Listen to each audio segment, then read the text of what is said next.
I'm Valeria Dolci. I'm a wedding cake decorator, a A contemporary. luxury wedding cake Yes, decorator. luxury. Like, thank you. That's a lot. Um, yes, I'm from Argentina, but my family is half Italian, half Greek, so I'm a bit of quite of a mix. I grew up in Argentina. I went to school and uni in Argentina, and that is where I study architecture. And because of work, because of architecture, I ended up in London actually. I was asked to come for a project that it was 3 months and then 6 months, and then can you stay? And I'm like, yeah, London. So that's that's how I ended up here. And I was working as an interior designer in Barnes. And then life, it was during the beginning of the credit crunch, the first one in Maybe 2008, about 2008. Yeah. 2009, Yeah. something like that. The studio where I was working suffered a lot. And so, of course, everybody had to go.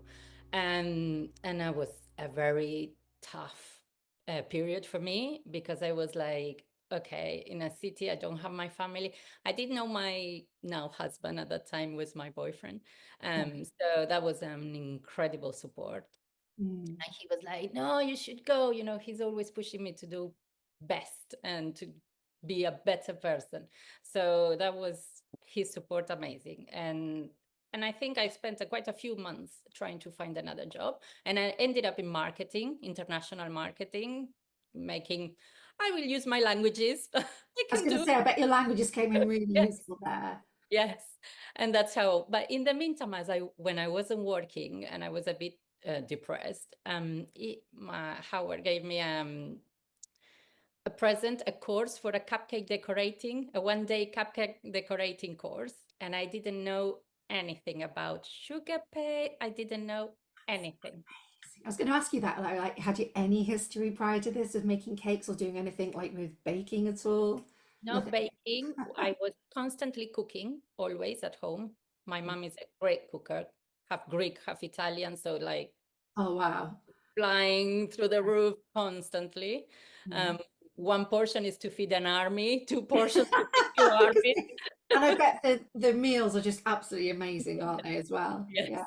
So I did that always. I always cooked. When I was going on holidays with my friends, you know, I was the one cooking for everybody. So I always enjoy that. Yeah. And I think that's where things merge, you know, it's like modeling that I've learned in architecture. We used to do a lot of modeling houses and little models and the designs and the perspectives, and then the cooking from home. I think that's a little bit when you can see the beginning of the journey, that point, merging point, I think Yeah. was sort of growing there. And yes, I went to this cupcake course that they were teaching you how to make bows and a little teddy bear and a little very basic flower. And I came back home like, Wow. discover paradise. So And you like something that's activated in here that you didn't know was there to be activated at all. no, and Wow. basically every single day I was cupcakes, cupcakes, What flavor like, today?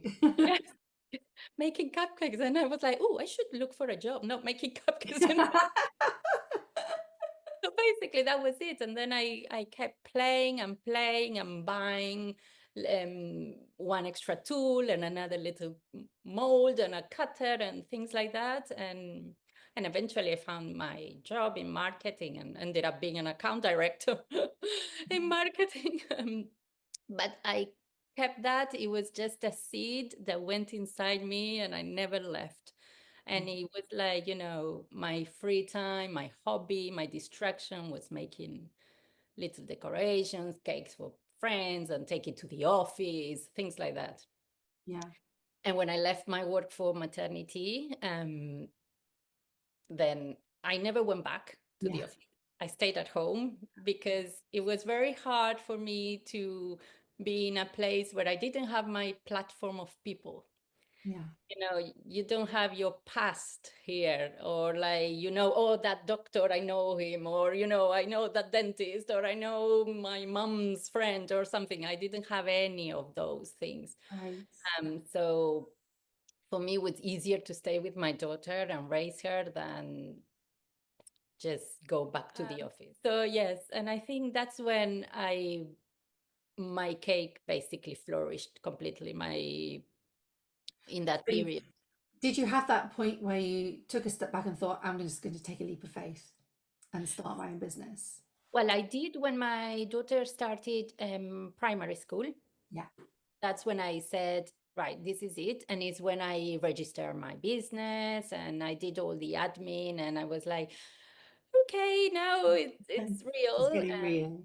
Yeah. Yes. And of course, it was very much influenced by what was going on around in my life. So it was a lot of children cakes, a lot of celebration cakes, was a lot of infant characters, in my cakes. And because I was The surrounded by world at the all time. that world. And it was great, to be honest. I had an incredible feedback and from everybody. So, and that builds your trust, your self-trust. Is incredible how one comment, a positive comment, can make you, oh, I didn't know that. Yeah. Um, yeah, and I think those are the important things, it's like when, Especially when you started from scratch and yes, you haven't had like this big background in training or any kind of formal education to get you to where you are. Those early kind of client testimonials are so important, aren't they? And yeah. feedback. And also, I think I'm a little bit an obsessive, and it's like, right, let's try a chocolate cake, recipes of chocolate cakes, Yeah. again, oh, it collapsed. Let's make it again. Oh, it collapsed. Let's. So I think it was a bit of a that kind of. Yes, I had lots of trial and errors, a Yeah. lot of them, and I think that's what makes you a good or whatever you do. Right? Is the Absolutely. mistakes Yeah. are the perfect um, educator, I think. It almost like if you don't have mistakes, you haven't learned properly. And if you You were have to make lucky of mistakes. not to have them, the mistakes, you were lucky enough not to, still you're not that good because the moment you're going to fail, you're going to, what happened? And I remember so many mistakes on the cakes that I paid dear. And now I'm thinking, I'm not doing that again. Now I know. So you were obviously in a world of cupcakes and children's birthday cakes and that. So when did wedding cakes start to enter your world then? That was during COVID Oh, because, right. yeah, Amazing. because of course we were all locked here at home and I was homeschooling and I needed an escape. I needed a proper mental escape. So I started doing a lot of sugar flowers online and YouTube. And I needed to, after my daughter goes to bed, I was sitting in the computer and buying online new flower paste that I didn't know, new tools that I haven't used. And I started practicing and doing roses. And I'm like, I just made a rose. So, okay, Really let's good at make this. more Yeah. now with my little glass of I like, love that you discovered this incredible hidden talent that you didn't know you had. That must uh, have been like such a beautiful revelation for you as it was happening. yes. And I think it's the flowers that really transport me there. It's That's what I discovered. And it's sort of, when you have this love at first sight and you're like, that's the person of my life. So the flowers are the thing of my life. Um, and it's amazing because I can completely get lost in time. Well, that sometimes doesn't help. But it's such a safe and enjoyable space where I am, making my flowers. Yeah. Well, Buenos Aires is a very eclectic city, architectonically speaking, because it has a lot of influence from, it has the colonial period, then it has all the French, the Spanish, the European. So there's a lot of Wow, melting pot of creativity and oh, culture and crazy. There are parts of Buenos Aires you think you're in Paris. Sometimes you think, am I in Madrid or I'm in Buenos Aires? It's like such a, and I think it keeps me always a memory from my past. It's like mixing architectonically and like a little bit of the decay of nature taking over, a very beautiful French palace that has been abandoned, and then you have a broken window and roses coming in, or wow, like all these things. And that's dreamy. when Yeah. you want to bring these things into the cakes because you are creating like something. You're moving something, either a happiness or a surprise or even a melancholic You're stirring an emotion, you're creating a human response, aren't you? something you are Yeah. creating. Exactly. Some emotion, a response. Exactly, those are the words. Yes. As a couple, like what happens like if somebody comes to you and say, I want a cake, what's the process? I'm very happy when they say they want a cake. I can literally just imagine your heart leaping with joy, like, Yes, oh, I'm like, great. no, but I always say, of course, the cake has to reflect them, and it doesn't have to be, a photocopy of them. So it has to be what they want to represent in their wedding. It's important that to understand that it doesn't have to be their past or something in particular. It's like what they feel that they want to communicate in the whole entire wedding. Yeah, And it's important that it's not a copycat wedding of because it's been seen on social media.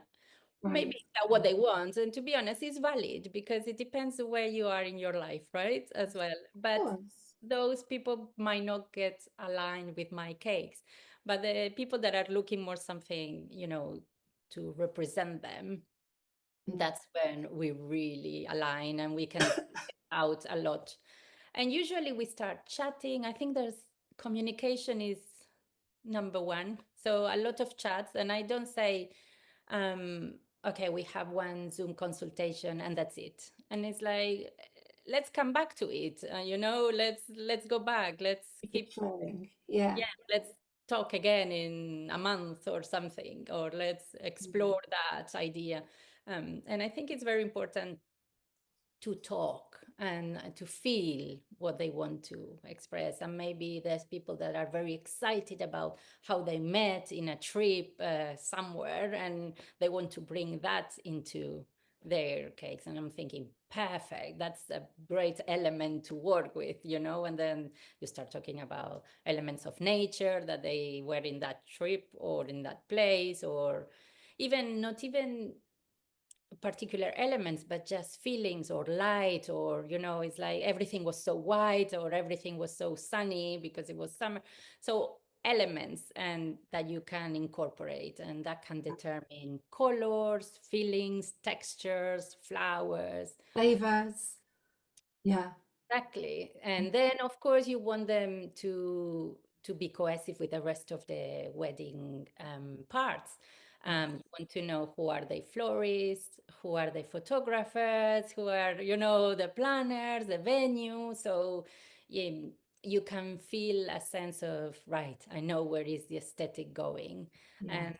I think it's my responsibility to understand and accompany them, not just say, right, this is your cake, move Yeah, everything, of course. No, you need to understand what they want. Why have they chosen that?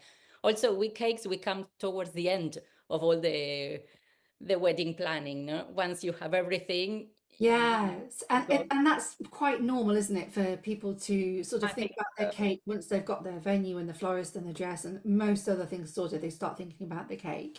Yes, Yeah. which it makes sense, to be Mm. honest.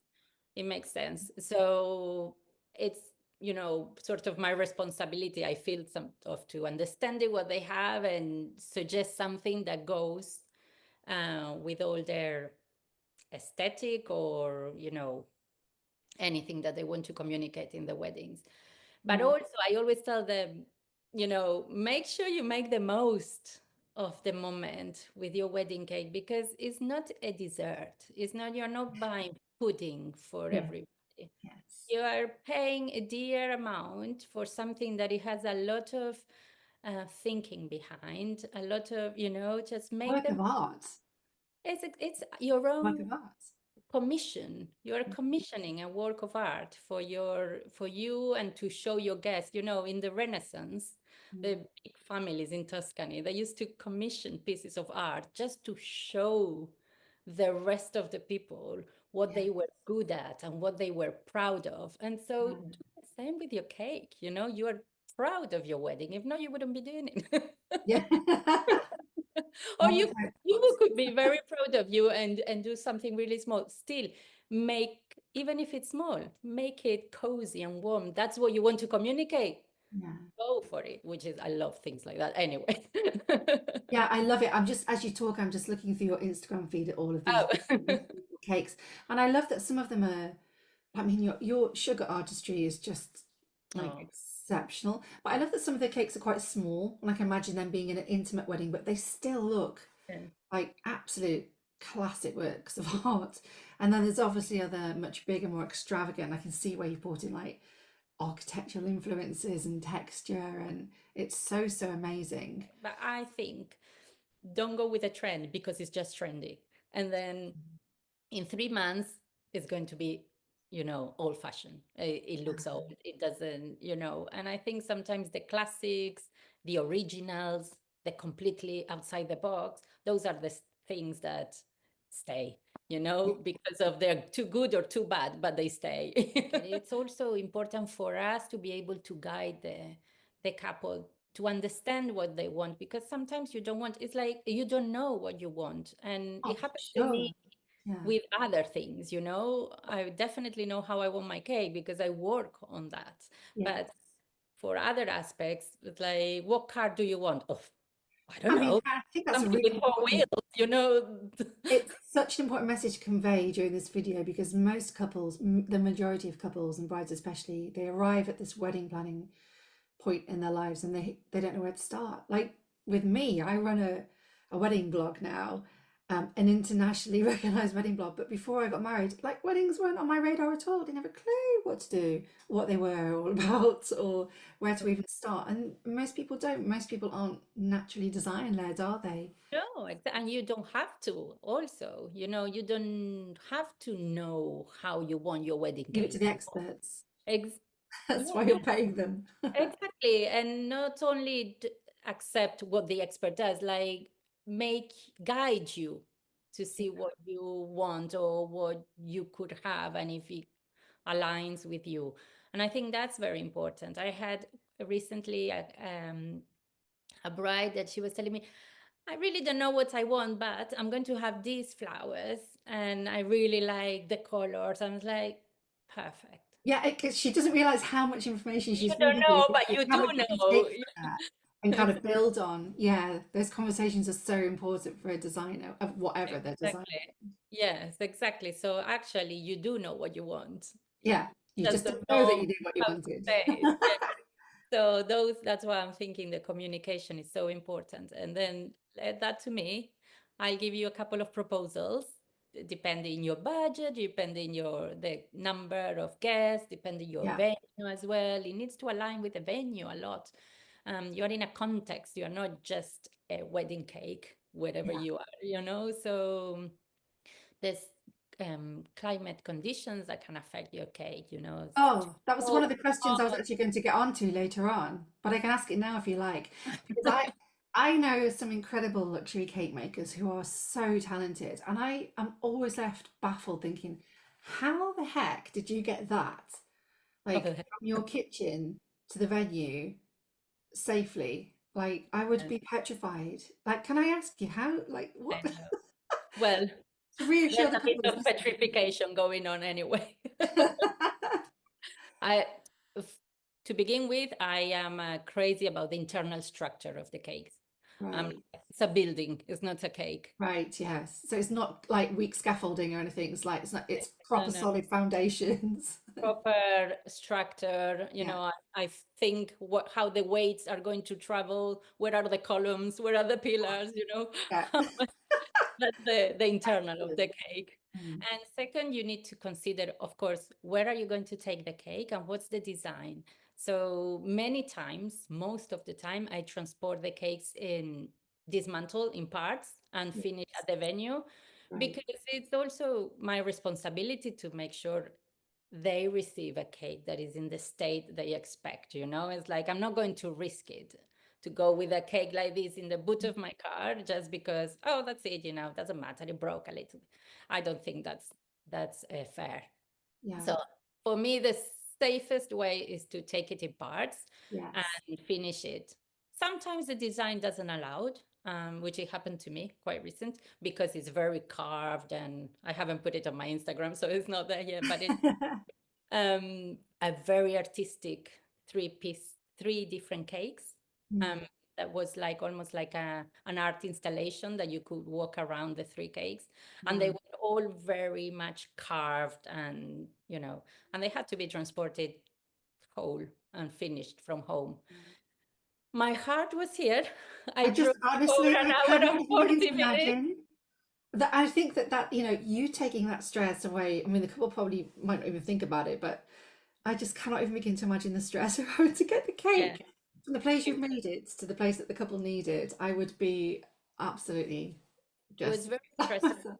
But again, I did a lot of trials. Of course, I did a lot of previous trials. I did a lot of calculations. I Yeah, did a lot of securing the boxes. I had like plan B next to, I had extra cake sheets just in case. So I have a lot of plan B's, plan C going on. yeah, And I always travel with a little emergency kit yeah, to finish my work there, because it doesn't mean that it has to be finished in my kitchen and then off yeah. and my work finished when the cake is perfect there at the That's venue. very reassuring, actually. And you Yeah. have, so what's the like the catchment area that you cover for your cake Uh, design? Wherever my cake wants to go. I am mostly, of course, because I'm based in London. I work a lot with London, Surrey, all the southwest. In counties. Cotswold is very much of a Yeah, um, very attractive location, but the sky is the limit, because yeah, if you want to make it happen, it can happen. I'm yeah. very happy to explore different places, so that wouldn't be a limit for me. So what I want to ask you about now is flavors. And is flavor, because obviously I know you would offer a tasting opportunity, so I want to learn a little bit Yeah, about that process. But for those people who perhaps won't be able to make it, would you be able to post like samples to them? yes, That's absolutely. yeah, Yeah, that's what I do most of the times. It ends up being a box of cake samples, shipped there, yeah. which I need to send you one off the You record. really do Never- need Off the thank record, you. send me your address. It won't Let's last connect. long in this house. I'm just warning you, I'll have to be really quick tasting them and making some notes because they won't last long in this They house. will, they will disappear. So yes, I do send a selection of, I let them choose from my menu whatever they want to try, because it's important that, for me, it's important that I don't know, I don't like to be forced into anything, so I don't force people into anything. I Right. like people to be able to choose from the flavors I have, and I always say, if you don't see what you want in the menu, Yeah. don't hold back, Yeah. please. Because I can't have a menu of 300 flavors, because it would be overwhelming. Yeah. But you're Yeah. still happy to accommodate what But might be on your list. I do want to accommodate, because Yeah. I may not know that, I don't know, mango and passion fruit was something most important in their childhood. I don't know. So they need to communicate the flavors, and I'm happy to try and, explore different flavors as well. But my selection of flavors is quite traditional, I would say. And I have the ones that are important from my Can childhood. you share some of those flavors? Yes, and of course it's banana and dulce de leche, which is a banana sponge, very moist, with Mm, dulce de leche, which is this caramel spread, traditional from Argentina. And I grew up eating dulce de leche, basically, like mm. this, you know. Probably Um, far. so in Argentina, everything comes with dulce de leche. All Latin America, Yeah. not just Argentina. All Latin America, it's a lot of this caramel, It thick sounds already delightful. You don't need to sell it anymore to me. It sounds perfect. So that's because of me. That's my favorite flavor, and that's there. And then I have tiramisu inspired, of course, Yeah. inspired on the flavor. That's also a very one from my past and my presence. Actually, we eat a lot of tiramisu in this house. My mom used to make it. I learned how to make it from my mom the old way, and so yeah, I that's love a that you're lot. bringing your traditional like family baking, cooking methods into it as well. It feels really authentic.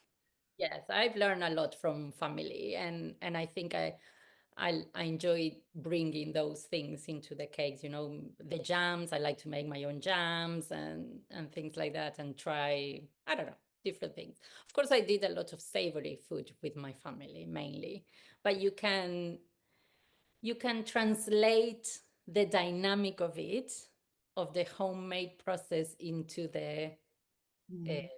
ingredients for your cakes as well. There's a lot of coffee going on. Yeah. Is that what's like your one of your most popular flavors? Because you've obviously got your favorites, Yes. but is there a popular amongst your couples? The one that everybody goes crazy is the lemon. The lemon cake is the favorite. It's a Very, surefire winner, I think, isn't it? Lemon cake, like most people like very lemon. much. It's funny because I learned how to make lemon curd, of course, here in England. Yeah. Um, and oh my God, I went crazy. I learned a few things, in England that they are not traditional from my sort of background. And oh my God, I go crazy. I can't resist. And I'm thinking, I'm laughing because I can literally just imagine your pantry full of like shelves lined with lemon curd. And yeah, this is the one I tried last week, and this is the one I tried this week. yeah. Oh my God. And now I'm waiting for the blood oranges to come back, because I'm making the marmalade with blood oranges, which is a combination of the marmalade, very much traditional from here, with the Yeah. blood oranges from Italy. It's sort of Yeah. you're seeing Yeah. different things, or the British strawberries with Yeah. my making at home things. So you can cater to allergens and presumably can you make vegan cake as well if you need to? Yeah. Vegan, and I always say I can't cater for allergies, because that is putting someone's life at risk. And Yeah. my kitchen is not clean for an allergy person, because there is particles of flour in the Yes. air. Yeah. I use nuts constantly, any kind of nuts. I love them. So that wouldn't be fair and would be a risk. So, Mm. but if somebody is intolerant, or there is a Gluten free. preference, exactly, gluten free, Yeah. or can definitely make a gluten free version, but not if they are celiac, if they are gluten intolerant, because it's fair for the person to make sure it's not going to ruin, the Yeah. whole day for a guest or one of the Yeah. people. So it's very important. So yes, I can cater for dietary preferences Yes. or intolerances, but not allergies. What's your key advice to couples who are thinking about a wedding cake and especially investing in a beautiful luxury wedding cake? What's your key advice for the steps they should take? Well, don't hold back on the design of the cake, first of all, because this is hopefully your one and only chance to have that sort of masterpiece in your wedding. So just communicate as much as you want to have the design that you want. Mm. Um, Go crazy with the flavors as well. And you can Make have multiple flavors, right? You don't just have to choose one. You can have multiple flavors. I always tell them, you have 40 years, have four flavors if you want. Mm. Make the most of it, but also make a balance of flavors, because sometimes you can overwhelm your guests with too much choice and you don't want to end up with waste cake. It has happened to me, which I've made a little replica of the top tier for the couple to take home. And Yeah, because so often when I'm looking through the questionnaire, so our questionnaire for our real wedding features, I cannot tell you the number of times the bride has said, make sure you ask the venue to put some cake aside for you because it'll all get eaten. So that I think that's absolutely key advice and great that you offer that service to make like a mini version absolutely of the tier. that. And I always carry with me like extra cake boxes for the venue. Yeah, I think I hate wasting food. yeah, I yeah. hate wasting food. So like proper something in my heart. So I Mm. always say, if there is too much cake, that's fine. Just don't waste it, because it can be kept, it can be shared, it can be kept for the future. You can take it home, you can share it with the staff at the hotel. There's so much enjoyment that you get from sharing cake or anything, really. That's It's a life pleasure, isn't it? Sharing cake, for sure. yeah, just Yeah. make sure it's not thrown away. Mm. Because it's food, you know, it's good to share it, it's good to eat it, and, you know, graceful. We're grateful to have it. Yeah. So I So think don't it's hold back. That's one of your key pieces of advice. no hold back. Absolutely no. It's Enjoy your it, I guess. Yeah. not Great process. that I'm telling constantly my daughter, we need to eat healthy, and cake is not for every day. I Yeah. mean, we don't have cake every day here. I mean, we do, but we don't consume An it. indulgence, isn't it? It's a luxurious indulgence, a wedding cake. No, Yeah. but food is in plays such a massive role. So it's very important we understand what it does. But a celebration is a celebration. A milestone is a milestone. Those are the times of enjoying them, you know. A Christmas cake is for Christmas. Just enjoy that. So a wedding cake is for a wedding, and you have all the people celebrating your union. Imagine that. So I think that is the moment when you want to splash.